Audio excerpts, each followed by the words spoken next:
Memo to the White House: you cannot avoid us. Stop trying to dodge us. This briefing needs to begin. It was supposed to begin an hour and 15 minutes ago, and then it was supposed to begin 25 minutes ago. There was a lot to talk about, and we need to see Sarah Sanders behind that podium. Jeff Zeleny and Gloria Borger are with me, and I think it is entirely fair, Jeff Zeleny, to be tough on this White House because there are so many things they need to answer for before this ceremony at the half hour.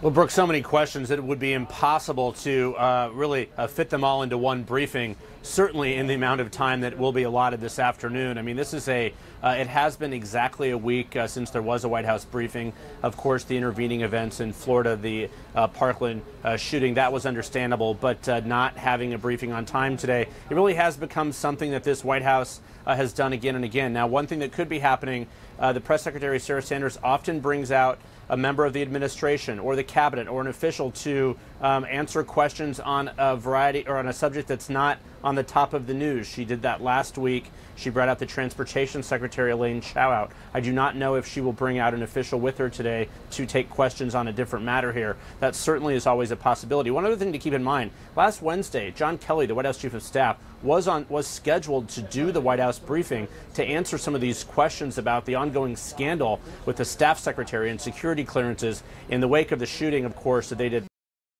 have that briefing, but some of those questions remain. But Brooke, so many questions, again, impossible to answer and ask all of them in one single afternoon, let alone an abbreviated version of this briefing.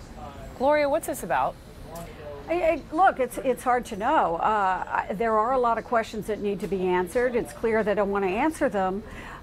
Maybe there is a possibility that they're actually going to say something about guns, for example. Maybe the president, having spoken with people like Senator Cornyn, et cetera, over the weekend, that maybe actually the White House is going to say, look, this is where we want to go on background checks or bump stocks.